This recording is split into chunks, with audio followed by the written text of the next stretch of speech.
Have you ever thought that something that occurred to you in the fetus could actually show up 20 years later and impact you? You've never thought about that? Stay tuned. Listen to this podcast. I'm MysterE. This is MysterE's Mysteries, and we're going to be talking about all things mysterious in the world of psychology.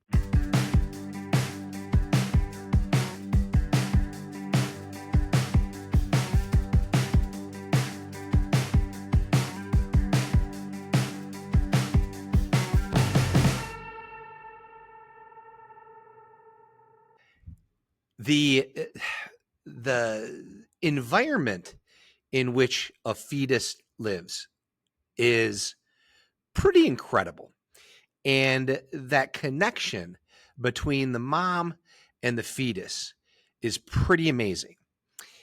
What we're going to address today is how that pathway can get a little sideways. And what we're going to talk about is we're going to talk about how the flu virus can actually lead to a person developing schizophrenia 20 years after they're born. It is a crazy, crazy thing. You know, I oftentimes wonder, like, where do scientists come up with these correlations? Where do they come up with these risk factors, right? It's so crazy. So, okay, so here we go. This is how it works. Yeah, I clapped into the mic. That's how excited I am about this. Okay, it is crazy. It's crazy. It's crazy. So scientists were looking at schizophrenia, and they're like, okay, what can we look at? Let's look at birth dates. Okay, sure. What's to see in a birth date? Well, they looked at the birth dates, and what they saw in the United States, 70% of all schizophrenics are born in late spring. That's a pretty hefty percentage. Now, if you were born in late spring, don't get stressed out because there is a very powerful genetic factor that is involved with schizophrenia as well. But let's go ahead and talk about the in utero environment and schizophrenia. So this is what scientists looked at. All right, why are all of these children who are born in late spring developing schizophrenia in their late teens or early 20s? Could there be a connection? Now, there might not be, right? They don't know for sure at this time, but they're like, let's go ahead and take a look. So what could it be? Well, late spring, United States, seasonal allergies. Well, yeah, well, who knows? Maybe, right? So they're thinking about all of these different things. And they're like, well, we know of these things called teratogens. Teratogens are going to be chemicals that infiltrate. They pass from the mother to the fetus, and they can impact negatively the fetus. They're going to be chemicals. They're going to be some medicines, and they can be also bacteria and viruses. You probably have heard of fetal alcohol syndrome, and you might have heard of the incredibly horrible term, but when a fetus is exposed to crack cocaine and then is born with certain symptoms.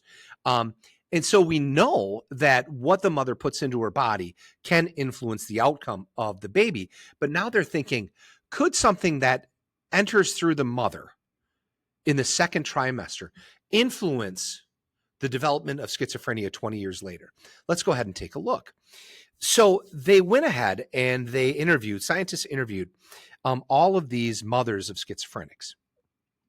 And they interviewed them, and they talked about, did you have a flu shot, those types of things. And then they got to the crux of their discussion. Then they asked, did you suffer from a case of the flu? And then this was not morning sickness. This was the flu. And almost 100%, over 90% of them actually said that, yes, I not only suffered from the flu, but I suffered from a pretty bad case of the flu. So they took blood samples, and they took blood samples of these women, and they discovered that they had the antibodies for the flu virus that was most predominant during that winter. So what they hypothesized is that the mothers in the second trimester were exposed to high levels of this flu virus. The flu viruses can pass through the blood-brain barrier. And so the virus went from the mom to the fetus, into the fetus's brain, and impacted the development of the fetus brain. And we get to MRIs that are taken, magnetic resonance imaging. So pictures that are taken of schizophrenic brains.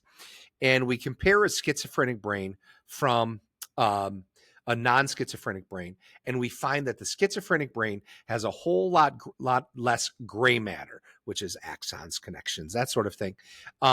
There's a lot less gray matter, and there's a lot more cerebral spinal fluid, which is the fluid that takes up space wherever there's not brain matter. So if you look at a schizophrenic brain compared to a non-schizophrenic brain, they're drastically different.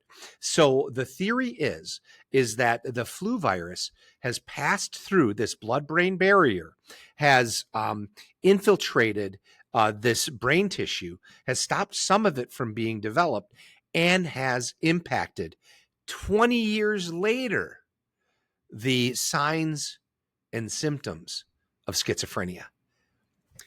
Now, there's one more piece of evidence that is not only interesting in relationship to influenza and schizophrenia, it's also really interesting when it comes to identical twins. I have a friend who has twin daughters, and I told him about this, and a lot of people don't know this, but fraternal twins, if you don't know, most people know this, fraternal twins have a separate egg, separate sperm. Okay, so they have different DNA, right? And they're not any more similar than another one of their siblings. But an identical twin, they share the same egg and the same sperm that splits, okay? And most people know the difference between identical twins and fraternal twins, but this is a part that my buddy wasn't really sure of. And that's this. Fraternal twins always have two placentas. Okay. Identical twins oftentimes share the same placenta, but there are times where identical twins have two separate placentas. Okay. So stick with me here. When you have two separate placentas with identical twins, they have the same exact genetics, but they have somewhat different environmental stuff, okay, chemicals, nutrients, etc., that are passing from the placenta to give them nutrients to survive. So their internal environment for two identical twins can be different. It's not very common for them to have two separate placentas, but it does happen. Now, if you have a twin, a fraternal twin with schizophrenia, there is a 10% chance that the other fraternal twin will have schizophrenia. When the likelihood of people in the United States, it's at just roughly a little under 1%. That 10% is relatively high. But now listen to this. If you have an identical twin with schizophrenia, that jumps up to 50%. Okay? So identical twins with schizophrenia, that jumps up to 50%. Okay? So it's much, and we can say that could be genetically based, right? But this is when it gets crazy. Remember how I said identical twins can have two different placentas? When the identical twins have two different placentas, okay, so somewhat different internal environment, that 50% drops down to 10%. So those identical twins now have the same likelihood of developing schizophrenia as fraternal twins. So is it genetics or is it that internal environment? Now, most identical twins have one placenta.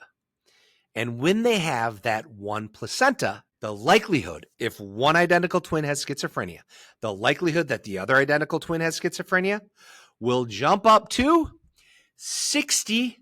10%. So if you look at that, if they share the exact same environment, there's a 60% chance that if one has schizophrenia, the other will have schizophrenia.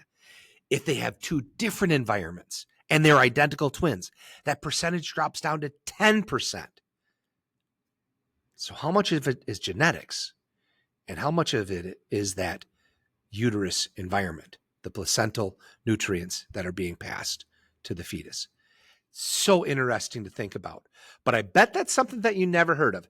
Now, if you are interested in that, I'm going to talk a little bit more about the uterus and the fetus and the internal environment and sexuality.